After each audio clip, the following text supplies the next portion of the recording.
आज की पौराणिक कथा का सार है कि आखिर पाप कहाँ कहाँ जाता है। इसी संदर्भ में एक बार एक आर्षि ने सोचा कि लोग पाप धोने के लिए सभी लोग गंगा जाते हैं। ऐसे में सारे पार गंगा में ही समा जाते हैं। इस तरह तो गंगा भी पापी हो जाएगी।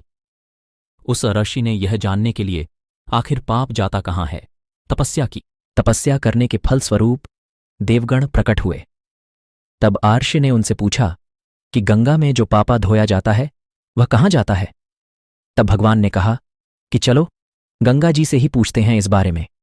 आर्षि और भगवान दोनों ने ही गंगा जी से पूछा कि हे गंगे, सब लोग तुम्हारे यहां पाप धोते हैं, तो इसका मतलब क्या आप भी पापी हुई?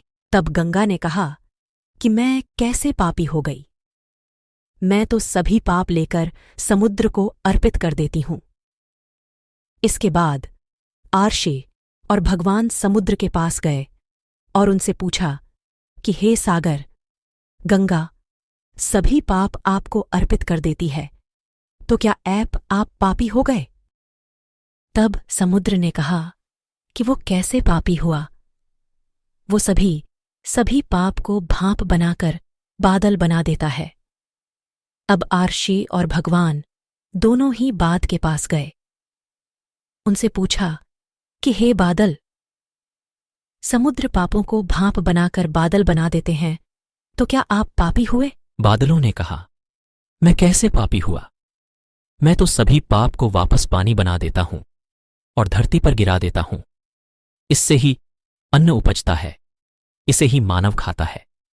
उस अन्न में जो अन्न जिस मानसिक स्थिति से उगाया जाता है और जिस वृत्ति से प्राप्त किया जाता है और जिस मानसिक अवस्था में खाया जाता है, उसी के आधार पर मानव की मानसिकता बनती है। यही कारण है कि कहा जाता है कि जैसा खाए अन्न वैसा बनता मन।